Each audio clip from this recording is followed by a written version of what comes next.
AEW Dynamite, Beach Break results January 26, 2022. This week's show kicks off with the usual cold open package, and then we shoot inside the Wallstand Center where Jim Ross does his "It's Wednesday Night" catchphrase. TNT Championship Unification ladder match: Sammy Guevara, C, versus Cody Rhodes, C.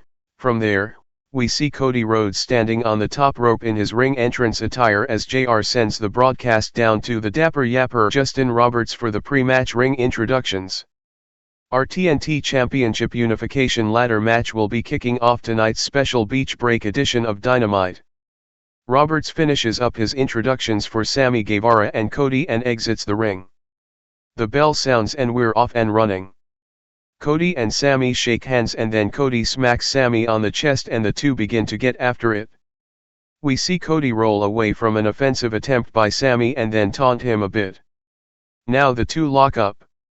Sammy sends Cody into the ropes, but Cody comes off of them and shoulder tackles Sammy down to the mat. He throws up a one-arm biceps pose to add insult to injury. Sammy knocks Cody down moments later and then taunts him right back while the fans chant "Sammy, Sammy."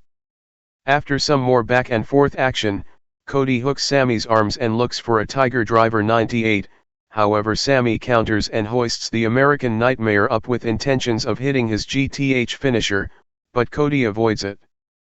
The action continues and after Sammy gets Cody down, he slides out of the ring and looks to bring a ladder into the mix for the first time in the bout. Cody ends up taking Sammy out in the entrance aisle and then he retrieves another nearby ladder and drapes it across the ring apron and barricade separating the fans. Nothing happens with it, as Sammy attacks Cody and the fight spills into the crowd. The two trade shots as they pass by a bunch of the fans inside the Wallstand Center. As we hear a "Sammy, Sammy" chant break out, Cody hits a big clothesline that knocks Sammy over the barricade and back onto the ringside floor. As Cody gloats in the crowd, Sammy comes flying off the barricade and takes Cody out with a big splash. The fight makes its way back into the ring, and for the first time we see a ladder make an appearance inside the squared circle.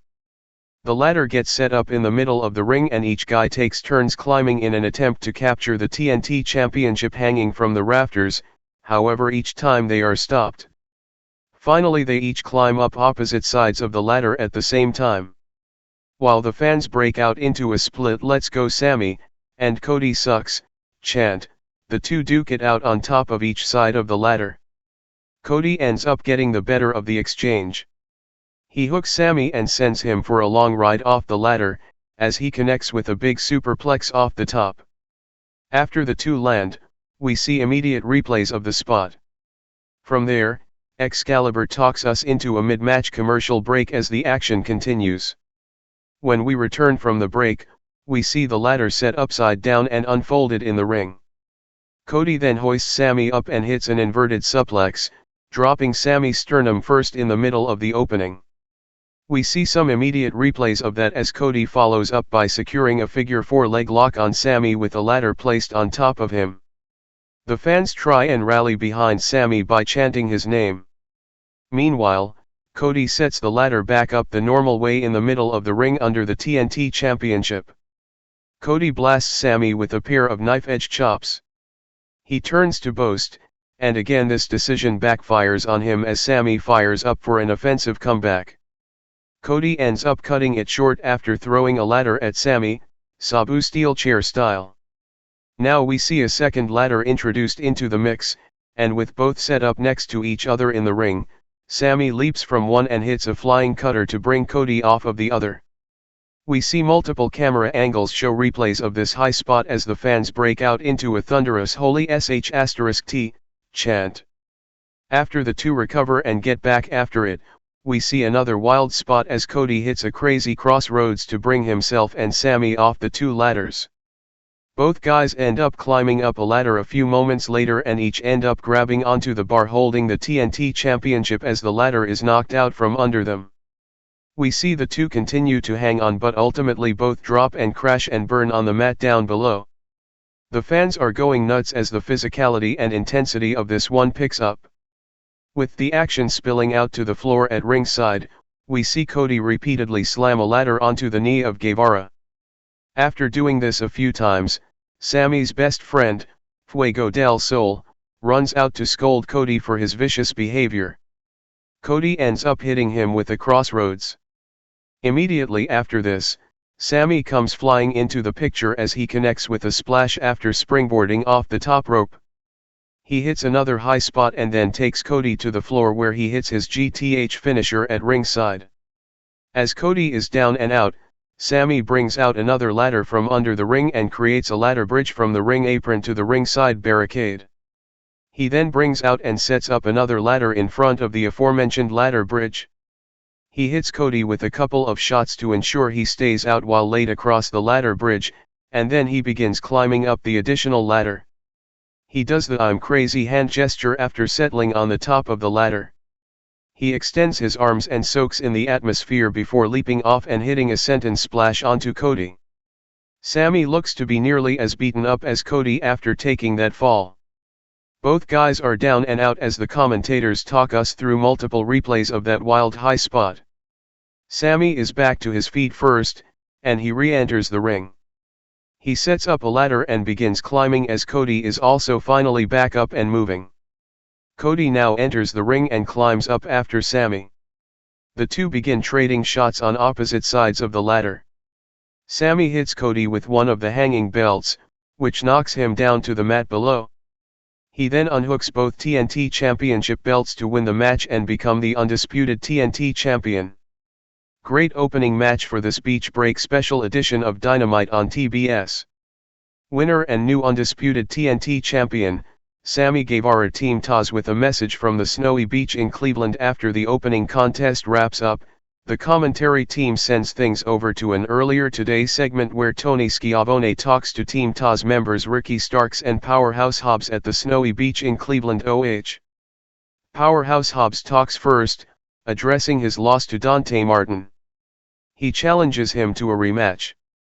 The FTW champion Ricky Starks then speaks up and ends up making a match with himself, taking on Jay Lethal on Rampage. Handicap match: Wardlow vs Elijah Dean and James Alexander. Now we head back inside the Wallstand Center where Wardlow's theme song begins playing. Out comes the enforcer of the Pinnacle faction, accompanied by the chairman of AEW Shawn Spears. After being introduced as from Cleveland, the site of tonight's show, Wardlow gets the hometown hero reception. As he settles into the ring, the Dapper Yapper introduces his two opponents for this 2-on-1 handicap match: Elijah Dean and James Alexander. The bell sounds and we're off and running with this one. We immediately see Wardlow nearly take the heads off of Dean and Alexander with a big clothesline. He then begins the Power Bomb Symphony as he hoists Dean up and brings him down with a vengeance. He does the same to Alexander and then begins churning them out like butter over and over and over again, finishing by powerbombing one of his opponents onto the other and putting his boot on them for an arrogant pinfall, which secures him the easy victory. After the match we head to another commercial break. Winner: Wardlow Chris Jericho, Santana and Ortiz vs Daniel Garcia and Team 2.0. We return from the break to the familiar sounds of Judas in My Mind by Fozzy. With that said, out comes the leader of the Inner Circle, LE champion Chris Jericho. The fans sing along as he makes his way to the ring along with Santana and Ortiz. The Inner Circle trio settles into the ring and continues singing the lyrics to the song as the music fades down. Jericho applauds them and then the six men in this advertised AEW Trios match decide who will start things off for their respective teams. The bell sounds and we're off and running. Jericho and Matt Lee kick things off for each team. Santana ends up tagging himself in before anything happens, which confuses Jericho, but ends up affecting Santana even worse as he is ambushed from behind and ultimately double-teamed by Lee and Jeff Parker. Team 2.0 beat down Santana and then Parker settles in the ring as the legal man. Santana starts to fight back into competitive form and begins hitting 3 suplexes in a row on him, tagging in Ortiz to hit one final one as a double suplex. Ortiz goes for a follow-up splash and then covers Parker, but Parker kicks out after the count of 2. As the action continues, we see a pattern evolve where Santana and Ortiz are only tagging each other in, essentially excluding LE Champion from the match. Eventually, Jericho tags himself in and this leads to an argument within the Inner Circle trio in this match. On that note, we head to a mid-match commercial break as the action continues. When we return from the break, we see Lee and Parker hitting some double-team spots on Ortiz. Santana tries entering the mix but gets stopped. Finally, he does enter the mix and helps his proud and powerful brother. Later in the match, we see one member of the duo get hit with a cheap shot. The other member makes it over for the much-needed tag, but still decides to tag in the barely standing Santana. This leads to some more bad vibes within the Inner Circle, as Jericho is clearly upset about this. We end up seeing Jericho take matters into his own hands, as he connects with the Judas effect that sets up the pinfall victory for Santana and Ortiz. He leaves without them and yells something at them from the entrance aisle. There is definitely trouble brewing within the Inner Circle. Winners: Chris Jericho, Santana and Ortiz. Hangman Page and Lance Archer to do battle in Texas Death Match. We shoot to a vignette furthering the ongoing rivalry between Hangman Adam Page and the Murderhawk monster Lance Archer.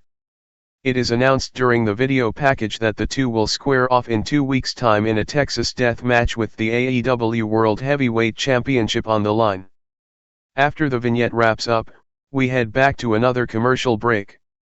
Jurassic Express and Private Party match set for Rampage. As we settle back in from the break, we see Tony Schiavone standing in the staircase with Matt Hardy and Private Party, as well as Christian Cage and Jurassic Express.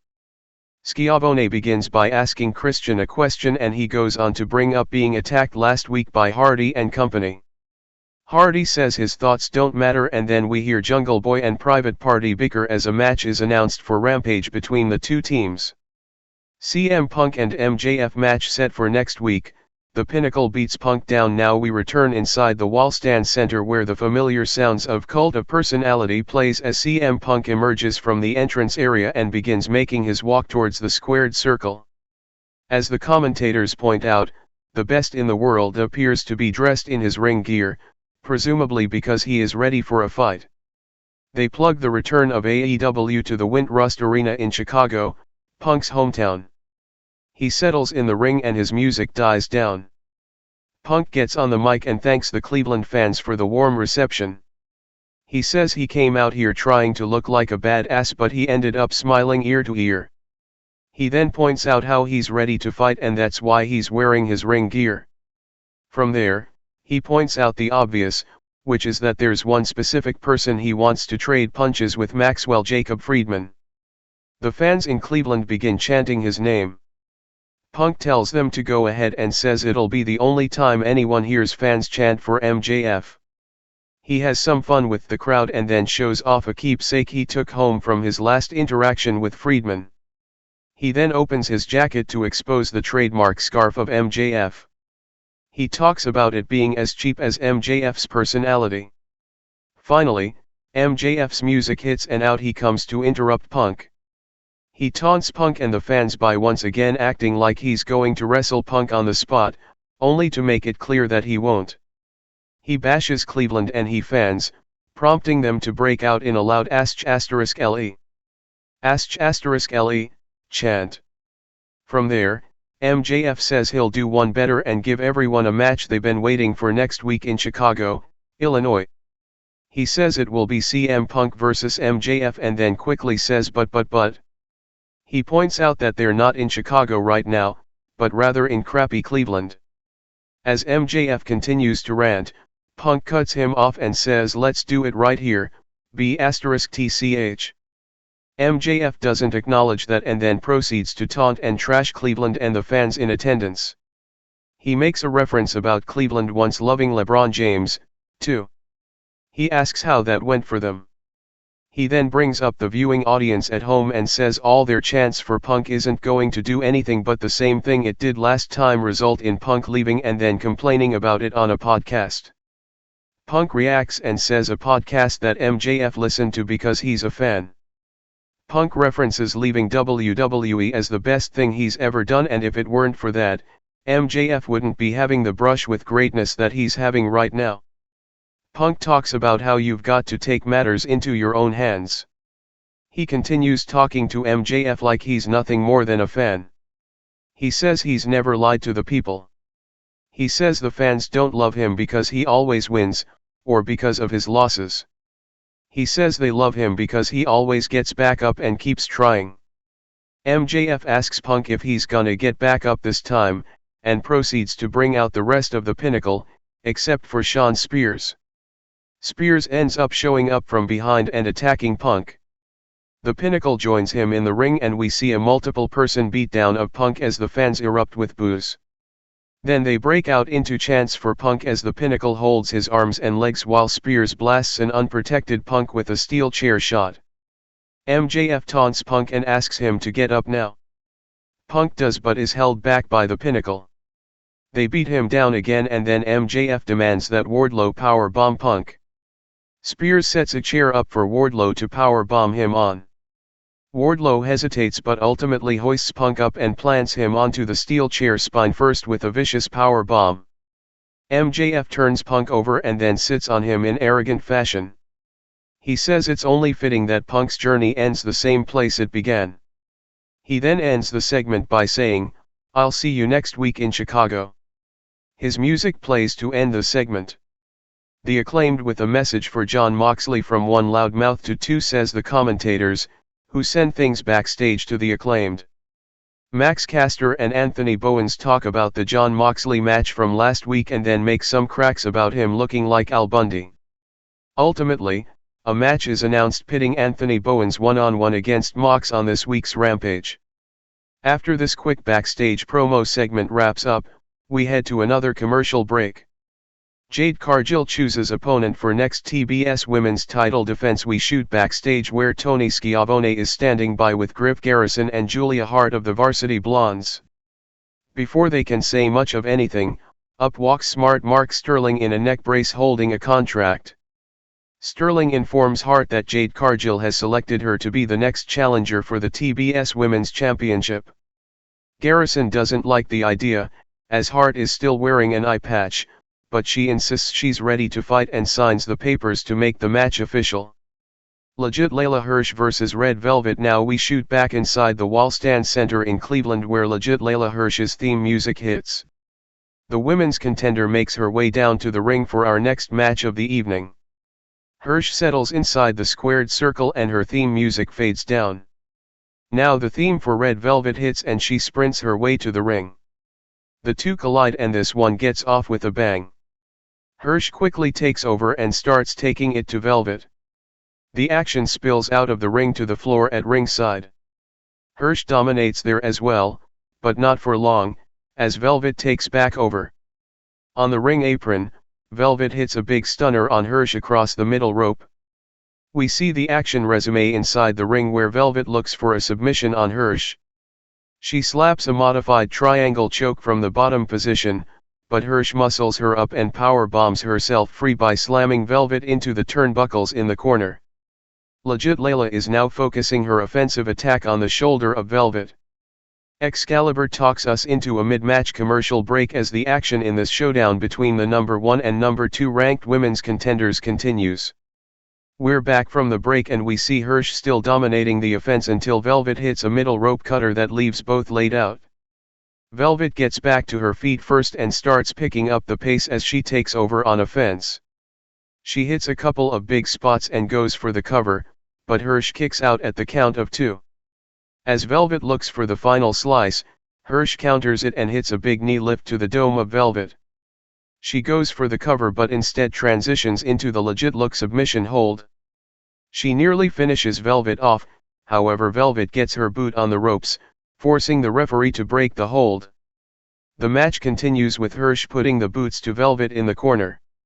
Velvet tries for a counter but Hirsch scoops her leg out from under her and looks for an ankle lock. Velvet counters into a pin attempt but Hirsch kicks out. Hirsch ends up countering Velvet moments later and rolling her up for the pinfall victory. Winner, Legit Leyla Hirsch. Leyla Hirsch continues attack on Red Velvet. Chris Statlander makes save once the match wraps up, Hirsch isn't satisfied, so she continues the beatdown of Velvet. She reapplies her legit lock submission finisher and cranks back with all she's got until Chris Statlander sprints out to the ring from the back. She makes the save and runs Hirsch off to end the post-match segment. The House of Black with message for Pac and Death Triangle. We shoot to the latest message from Malachi Black and the House of Black. He and Brody King talk about Pac and Death Triangle. They vow to beat them down and have them praying for death. Sammy Guevara and Fuego del Sol flip through cards during break. After this wraps up, we see Sammy Guevara come out with his sign/cue cards.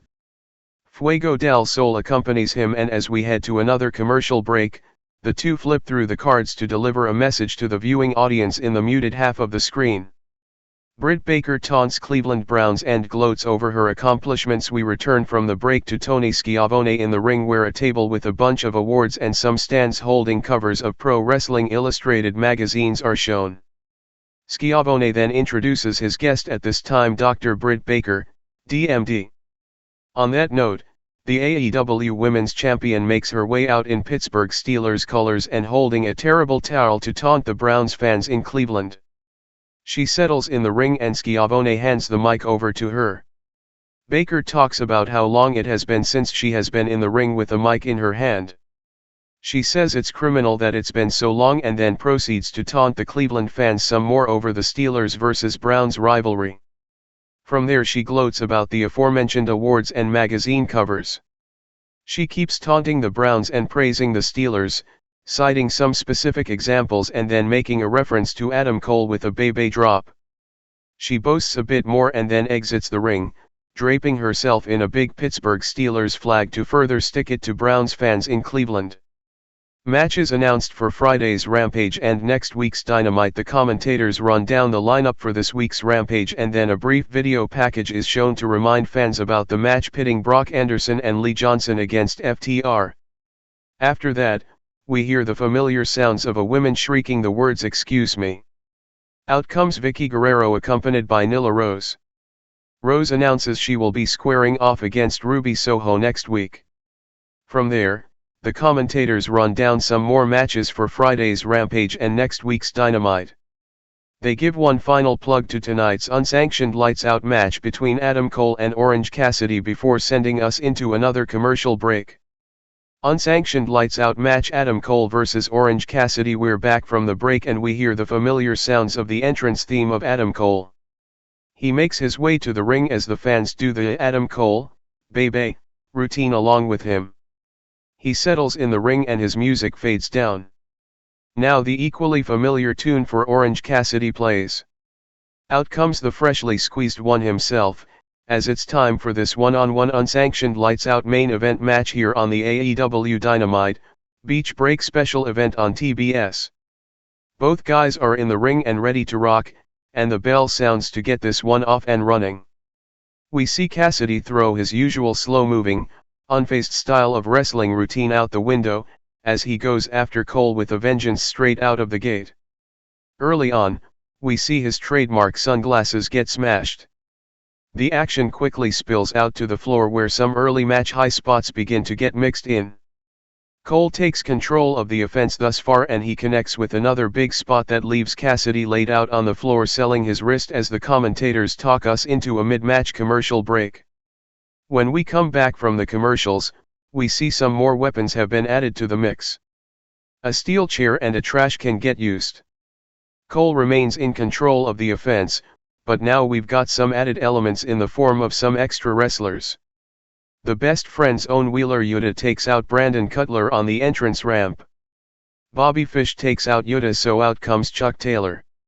Taylor takes out Fish but then turns right into stereo super kicks from Nick and Matt Jackson.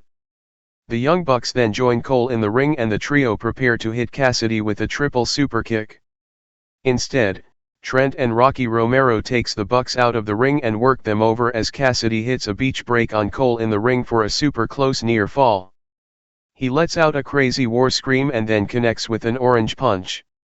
He sells his wrist/hand that was injured earlier in the match and isn't able to make the cover in a timely fashion as a result. When Cassidy goes to make the cover, Cole blasts him with a low blow. Cassidy, however, does not react at all.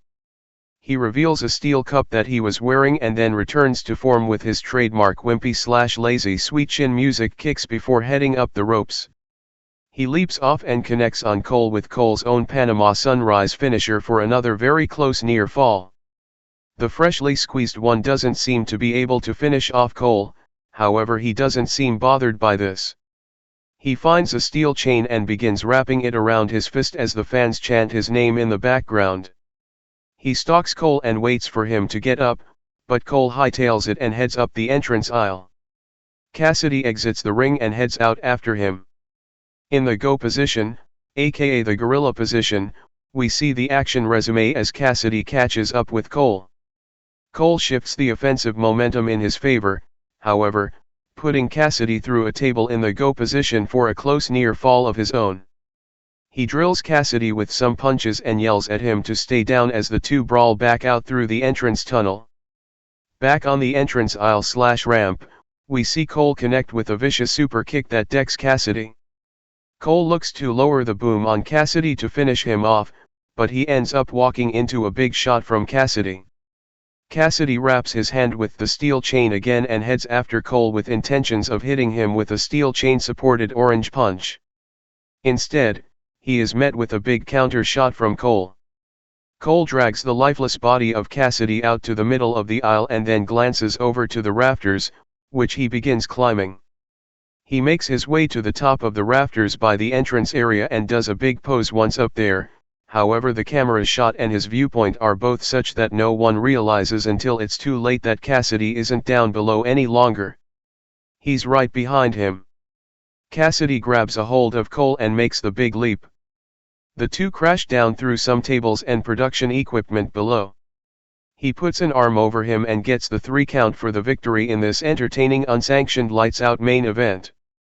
The commentators talk us through some highlights of the match and then plug matches for Friday's Rampage and next week's Dynamite. This week's show goes off the air with the best friends celebrating with Cassidy while Cole remains laid out in the background. Thanks for joining us. Winner, Orange Cassidy.